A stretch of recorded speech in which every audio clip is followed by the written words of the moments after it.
মা, জয় মা, মারে মা, জয় মা তারা।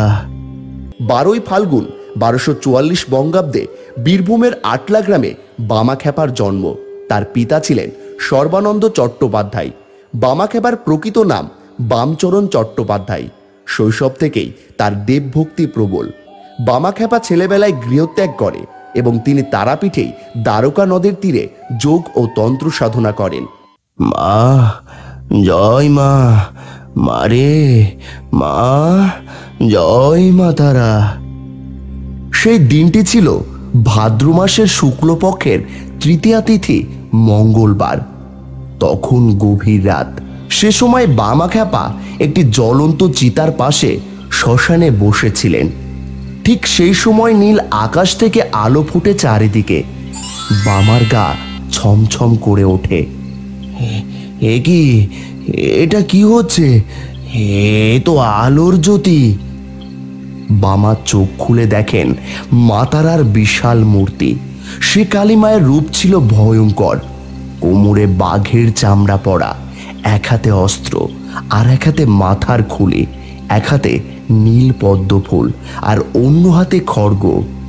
মা, মারে, তুই এসেছিস মা? মা তারা বামার মাথায় হাত রাখাতে বামাখ্যাপা সেখানে সমাহিত হন। 3 দিন পর বামার জ্ঞান ফেরে। মা, মা আমার কোথায়? আমার মা, মা, মা তারা। দেখ, বামা মনে হয় পাগল হয়ে গেল। আমারও সেটাই মনে হচ্ছে। পাগল না হলে কি অমন করে?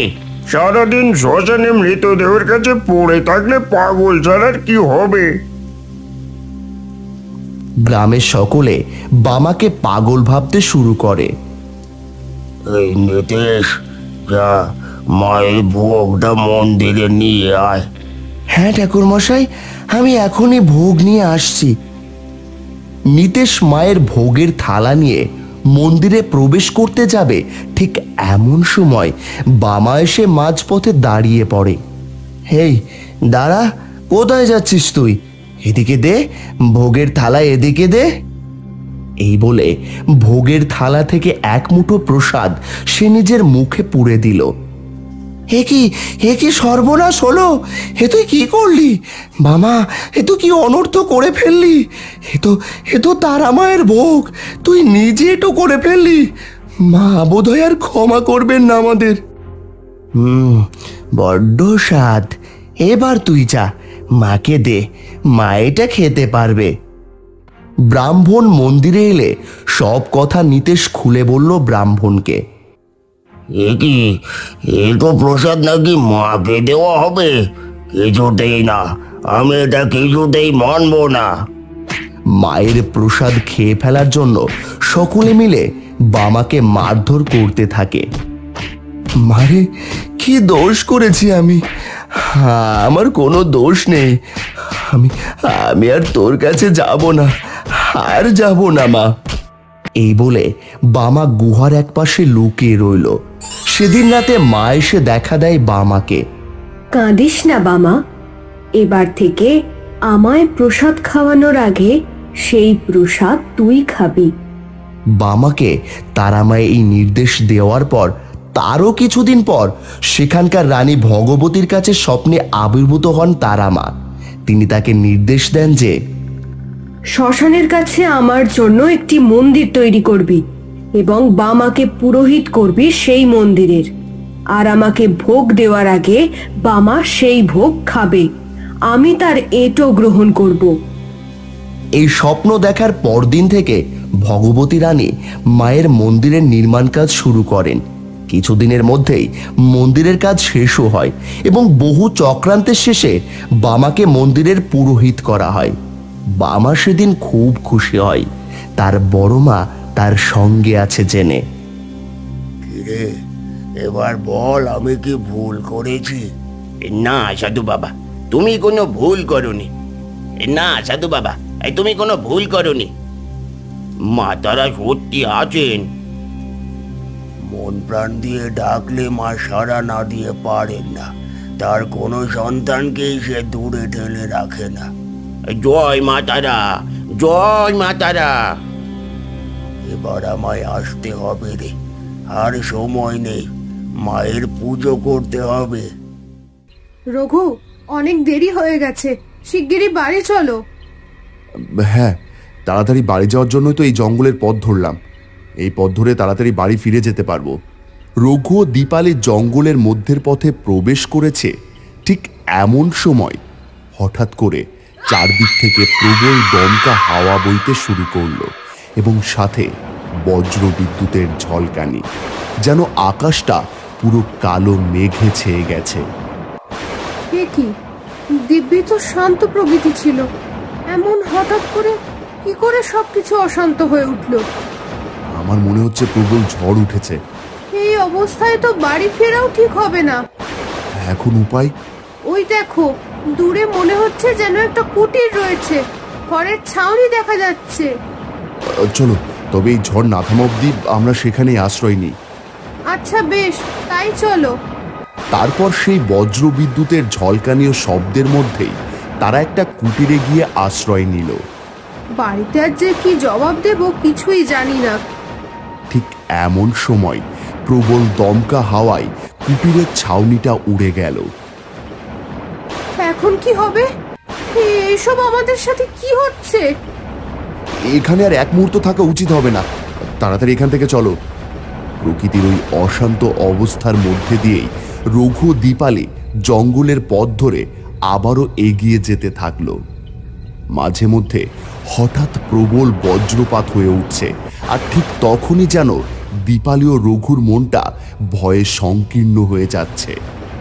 দেখো, ওই দূরে একটা আলো মতন দেখা যাচ্ছে, মনে হচ্ছে ওখানে। দীপালির কথা শেষ হওয়ার আগেই রঘু বলে উঠল, চলো চলো, তবে ওখানে যাওয়া যাক। তারপর সেই আলোর উৎসর দিকে এগিয়ে গেল দীপালি ও রঘু। এগিয়ে গিয়ে তারা দেখতে পেল জঙ্গলের মধ্যে রয়েছে একটি বহু বছর পুরাতন মন্দির। চলো, ওই মন্দিরে গিয়ে আগে দুজন আশ্রয় নিই। তারপর রঘু ও দীপালি তারা দুজনে গিয়ে মন্দিরের চাতালে উঠতেই রঘু যখন মন্দিরে থাকা ঠাকুরটিকে খেয়াল করলো, সে বলে উঠল, আরে এটা কি কোনো দেবতা নাকি রাক্ষস? এসব তুমি কি বলছো? নিজের মুখটা একবার ফিরিয়ে দেখো, এরকম পেটের মধ্যে মাথা, এ কি কোনো দেবতার থাকতে পারে? কই কই, উমা, হ্যাঁ তো, আমার মনে হচ্ছে এ নিশ্চয়ই কোনো রাক্ষস। চলো শিগগিরই পালাই এখান থেকে। তারা দুজনে যেই মন্দিরে আশ্রয় নিয়েছিল সেই মন্দিরের বাইরে একটা বেড়ার পাঁচিল দেওয়া রয়েছে এবং সেই পাঁচিলের গায়ে লাগানো রয়েছে মশাল। সেই মশালগুলো যেন কেমন দপদপ করতে থাকলো, সাথে চারিদিক থেকে আবারও প্রবল হাওয়া ও বিদ্যুতের ঝলকানি দিতে থাকলো। চলো, এখান থেকে শীঘ্রই দৌড়ে পালাই। কিন্তু কিভাবে যাব? এই মশালগুলো যে।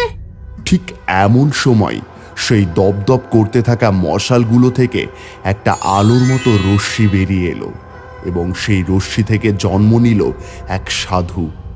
সাধু বাবা, সাধু বাবা, আপনি আমাদেরকে বাঁচান। তারপর রঘু সব ঘটনা খুলে বলল সাধুকে। তোদের সাথে এক অনর্থ ঘটেছে, আর তার নিশ্চয়ই কোনো কারণ রয়েছে। তোরা সত্যি করে বল, তোরা কি করেছিস? তোরা কোনো অশুভ কাজ না করলে কোনোভাবেই তোদের সাথে এটা ঘটতো না। আসলে আমার আর দীপালির একটা সম্পর্ক রয়েছে, যে সম্পর্কটা কেউই মেনে নিতে চাইছে না। কিন্তু কিছুদিন আগে আমাদের দুজনের একটি কর্মের ফলে দীপালি অন্তঃসত্ত্বা হয়ে যায়, আর তারপর আমি ওকে বিয়ে করতে পারিনি আমার পারিবারিক সমস্যার কারণে। আমি জানি এই সম্পর্ক কেউ মেনে নেবে না। হ্যাঁ, রঘু ঠিকই বলেছে।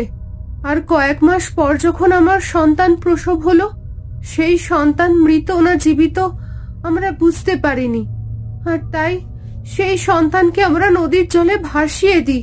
অনর্থ করেছিস, বড় অনর্থ করেছিস তোরা। এই কাজ করা তোদের একদমই উচিত হয়নি। এই কারণে তোদের বুদ্ধি দেখানো উচিত ছিল। পরিবারকে যে করে হোক মানিয়ে বিবাহ করা উচিত ছিল। তোরা অনেক বড় অনর্থ করেছিস, আর সেই কারণেই তোদের সাথে এইসব হয়ে চলেছে। এ তোদের পাপের শাস্তি। আমাদের ক্ষমা করে দিন, আমাদের অনেক বড় ভুল হয়ে গেছে। তোদের এই ভুলের ক্ষমা নেই। দেবদেবীরাও তোদের মতোই একই ভুল করেছিলেন। আর ওই যে মন্দিরের গর্ভগৃহে যে দেবতাটাকে দেখছিস, তারও সৃষ্টি ওই একইভাবে। ওটা দেবতা? কি নাম ওই দেবতার? কি তার কাহিনী? হ্যাঁ সাধু বাবা, আমাদেরকে বলুন। ওই দেবতার নাম হলো মাসান ঠাকুর। শোন তবে তার কাহিনী। লোক সংস্কৃতির অন্যতম প্রধান উৎস লৌকিক দেবতা। মানব সভ্যতার উষালগ্ন থেকেই নানা রকম বিশ্বাস ও সংস্কারের ফলে লৌকিক দেবতার উৎপত্তি হয়। বাংলা তথা ভারতবর্ষের প্রায় প্রতিটি রাজ্যের প্রতিটি গ্রামে এরকম একজন করে লৌকিক দেবতার অধিষ্ঠান হয়ে আছেন। বিশেষ করে বাংলার গ্রামে গ্রামে তো লৌকিক দেবতার ছড়াছড়ি। উত্তর বাংলার মানুষদের কাছে জনপ্রিয় এক লৌকিক উপ বা অপদেবতা মাসান ঠাকুর। উত্তর বাংলার সবকটি জেলায়, নেপালের ঝাপামোরাং জেলা, আসামের ধুবড়ি, গোয়ালপাড়া, বঙ্গাইগাঁও, কোকড়াঝাড় ও নলবাড়ি জেলায় মাসান ঠাকুরের পুজো ব্যাপকভাবে হয়ে থাকে। মাসান মা কালী ঠাকুরের সন্তান। শ্মশানে মাসানে থাকেন বলে ওনার নাম মাসান ঠাকুর। রাজবংশী সমাজে অনেকে বিশ্বাস করেন শ্মশানচারী শিবই মাসান ঠাকুরে পরিণত হয়েছেন। আগে মাসান ঠাকুরের পুজো শ্মশানে হতো, অর্থাৎ শ্মশানের দেবতাই পরবর্তীকালে মাসান হয়ে যান। মাসান ঠাকুর একাধারে দেবতা উপদেবতা দুই, তবে মাসান ঠাকুরকে সাধারণ অপকারী উপদেবতা হিসেবেই পুজো করা হয়। মাসান ঠাকুর যাতে অসন্তুষ্ট হয়ে কোনো ক্ষতি না করে সেই চেষ্টাই করা হয়। মাসান ঠাকুর মা কালী ও ধর্ম ঠাকুরের সন্তান। মা কালীর 18 সন্তানের মধ্যে প্রথম সন্তান হলো মাসান ঠাকুর। একসময় মা কালী তার সঙ্গী ডাকিনী ও যোগিনীকে বললেন, ডাকিনী, যোগিনী, আমি নদীতে স্নান করতে যাব। কিন্তু মাতা, নদীতে কেন? আমার বাসনা হয়েছে, আমি নদীতেই স্নান সারব। বেশ মাতা, আপনার যেরকম ইচ্ছে, কিন্তু তবে আমরা আপনার সঙ্গে যাই?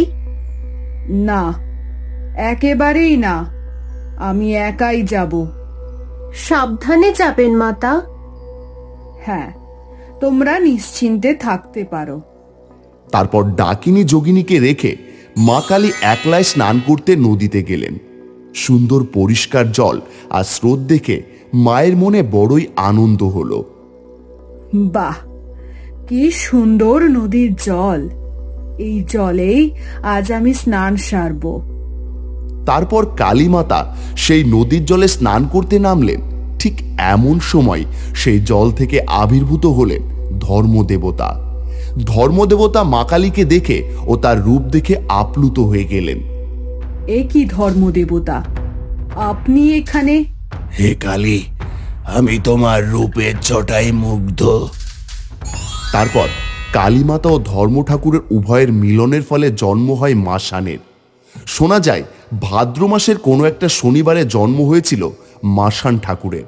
ধর্ম ঠাকুর বিদায় নেওয়ার পর মাতা কালী দেখলেন একটা ছোট্ট আলোর ছটা। সে সেখানের কাছে যেতেই, আরে কি এটা? একটা বাচ্চার ক্রন্দনের শব্দ যে। মাতা কালী দেখলেন একটা ছোট্ট বাচ্চা রয়েছে সেই আলোর ছটার মধ্যে। হে কি, এ নিশ্চয় আমারই সন্তান। মা কালী দেখলেন বাচ্চাটির মুখ বুকের মধ্যে, কেমন যেন অদ্ভুত। মা কালী ক্রুদ্ধ হয়ে মাসান ঠাকুরের নাড়ি ভুড়ি জলে ছুঁড়ে ফেলে দিলেন। এই বাচ্চার নাড়ি ভুঁড়ি আমি এখনই জলে ছুঁড়ে ফেলে দেব। তারপর মাতা কালী ঠিক সেটাই করলেন এবং সেই নাড়ি ভুড়ি জলে ছুঁড়ে ফেলে দেওয়ার পর সেখান থেকে জন্ম হয় কলমি নামক একটি শাকের। তারপর থেকে কথিত আছে ভাদর মাসে কলমি শাকে যেবাজন খায়, মাসানের নাড়ি সে অবশ্যই চাবায়। ফলে মাসান ঠাকুরে বিশ্বাসী ভক্তগণ ভুলেও ভাদ্র মাসে কলমি শাক ভক্ষণ করেন না। কালীমাতার এমন আচরণ শুনে শিব কালীমাতাকে ডেকে বলেন, হে দেবী কালী, তুমি পার্বতীরই আরেক রূপ। তুমি এই কাজটি কি করে পারলে? এই কাজটি তোমার করা একেবারেই ঠিক হয়নি। কোন কাজের কথা বলছেন আপনি মহেশ্বর? আমি যতদূর জানি তোমারও ধর্ম ঠাকুরের সন্তান মাসান। তবে একজন মাতা হয়ে তুমি কিভাবে পারলে তার নাড়ি ভুড়িগুলো এইভাবে জলে ছুঁড়ে ফেলে দিতে? হে মহেশ্বর, আপনি দোষ নেবেন না। আমার অজান্তেই ওই সন্তানের জন্ম হয়েছে। সে এক অদ্ভুত রকমের দেখতে। সে তোমার সন্তান, সে তোমার শরীরের রক্তে এবং প্রতি ঘর্মবিন্দুতে মিশে রয়েছে। দেবী, তুমি এ কাজ একেবারেই ঠিক করনি। আমার মহা বড় ভুল হয়ে গেছে মহেশ্বর। আজ তোকে আমি ধ্বংস করে দেব। সামান্য এক নারী হয়ে তুই কখনোই আমাকে শেষ করতে পারবি না। তুই প্রস্তুত হ, আজই তোর শেষ দিন। অসুরের সাথে প্রবল যুদ্ধ করতে করতে কালীমাতা যখন ক্রুদ্ধ হয়ে গেলেন, তখন তার শরীর থেকে ঝরতে থাকলো ঘাম, এবং ঘামের প্রতিটি বিন্দু থেকে জন্ম হতে থাকলো মাসান দেবতার। এই দেবতা কখনো ঘোড়ায় চড়ে আসেন, আবার কখনো তার বাহন হয় মাছ। এই দেবতার নৈবেদ্যতে দেওয়া হয় দই চিড়ে ও চাল ভাজা, আবার কখনো পোড়া চ্যাং মাছ পেয়েও খুশি হন এই দেবতা। এছাড়া এই দেবতার রূপও হয় নানা রকম, যথা পোড়া মাসান। রাজবংশীয় রাভা জনজাতির লোকেরা তুফানগঞ্জে বাসরাজা নামে পোড়া মাসান ঠাকুরের পুজো করে থাকেন। চৈত্র মাসের অশোকা ষষ্ঠীতে বাৎসরিক পুজো অনুষ্ঠিত হয়ে থাকে। এই পূজার মূল নৈবেদ্য হল কাঁচা দুধের দই, চিড়ি, বিচে বা আড়িয়া কলা, পোড়ামাটি মাছ। এছাড়া পাঠা, পায়রা, মুরগিও নৈবেদ্য হিসেবে দেওয়া হয়ে থাকে। দিনহাটা মহকুমার লড়িচাপড়া গ্রামে ভ্যাংরা পুলের কাছে ভেড়া মাসান ঠাকুরের মন্দির। এই মাসান ঠাকুরের বাহন ভেড়া। এখানে মাঘ মাসে বাৎসরিক পুজো হয়ে থাকে। টসা মাসান। মাথাভাঙা মহকুমার ড্যাংকুবা গ্রামে টসা মাসানের মন্দির। টসা মাসানের বাহন শুকর ও শোল মাছ। রাস পূর্ণিমায় টসা মাসানের বাৎসরিক পুজো হয়ে থাকে। ঘুনরা মাসান। তুফানগঞ্জের বারোকুদালি 2 নম্বর গ্রাম পঞ্চায়েতে দীপরপাড় গ্রামে রায়ডাক নদীর পাশে এই মাসানের পুজো হয়ে থাকে। এই মাসান ঠাকুর 12 হাত উঁচু হয়ে থাকে। স্থানীয় রাজবংশী, রাভা, পূর্ব পাকিস্তান বা বাংলাদেশ থেকে আগত নমশূদ্র, জেলে, কৈবর্ত সম্প্রদায়ের লোকজন এই মাসান ঠাকুরের পুজো করে থাকেন। ঘুনরা মাসানকে ঘরোয়া মাসানও বলা হয়ে থাকে। সুর মাসান। কোচবিহার থেকে নিউ কোচবিহার যাবার পথে ডোমপাড়া পড়ে। এখানেই সুর মাসানের পুজো হয়ে থাকে। সুর মাসানের বাহন শুকর। গড়হাটা মাসান। দিনহাটা মহকুমার আলোঝড়ি গ্রামে গড়হাটা মাসানের মন্দির বা থান। 15 থেকে 31শে বৈশাখ বাৎসরিক পুজো উপলক্ষে এখানে 15 দিনের একটা মেলা বসে। এই মাসান ঠাকুরের পুজোতেই একমাত্র সংস্কৃত মন্ত্র ব্যবহার করা হয়। খেতাওড়া মাসান। দিনহাটা মহকুমার ত্রিমোহিনী গ্রামে 3 রাস্তার মোড় বটপুকুর গাছের নিচে খেতাওড়া মাসানের থান। এই মাসান ঠাকুরের বাহন শোল মাছ। মনস্কামনা পূর্ণ করতে এখানে সবাই সুদ সুতো মানত করে থাকেন। একবার মর্তলোকে একজন মাসান ঠাকুরের রূপ দেখে তাকে ব্যঙ্গ করেছিলেন, এই দেবতার আকৃতি বড়ই ভয়ঙ্কর, কেমন উদ্ভট দেখতে। এ নাকি আবার দেবতা, এ কি করে সম্ভব কে জানে। আমায় অপমান করা, আমার রূপ নিয়ে কটাক্ষ, আমার দৃষ্টি থেকে তুই কোনোদিনও রক্ষা পাবি না। মাসান ঠাকুরের দৃষ্টি যার উপর পড়ে সে উনুনের মাটি, কাঠকয়লা, দেওয়ালের কাঁকড় আঁচড়ে খান। প্রস্রাবে নিয়ন্ত্রণ থাকে না। ঘুম এলেই বিকট মাছ ধরার স্বপ্ন দেখেন। এইভাবেই রোগী ধীরে ধীরে দুর্বল হয়ে পড়েন। মাসানের কোপ দৃষ্টি থেকে রক্ষা পাওয়ার জন্য আক্রান্তের বাড়ির লোক শনি বা মঙ্গলবার কিংবা অমাবস্যায় বাবার থান বা মন্দিরে গিয়ে বড় করে বাবাকে পুজো দান করেন। এমনই কথিত আছে। যেহেতু মা কালীর পুত্র বলে মানা হয় মাসান ঠাকুরকে, তাই অনেকে মনে করেন মাসান ঠাকুর আসলে শিবেরই আর এক রূপ। এইসব মাসান ছাড়াও আরও অনেক মাসান ঠাকুর আছে, যেমন কুশিমারি মাসান, কানার দিঘি মাসান, সুন্দরমালা মাসান, ঘোড়া মাসান, হাতি মাসান, সিংহ মাসান, পানি মাছ মাসান, কচ্ছপ মাসান, নিষ্কিন্দা মাসান, মুড়িয়া মাসান, শ্মশান মাসান, মহাদেব মাসান, যথা মাসান, পোষা মাসান ইত্যাদি। মনে করা হয় মাসান ঠাকুর খুবই জাগ্রত একজন দেবতা। আপনাদের যদি এই ভিডিওটি ভালো লেগে থাকে তাহলে লাইক, শেয়ার আর সাবস্ক্রাইব করতে ভুলবেন না কিন্তু। ধন্যবাদ।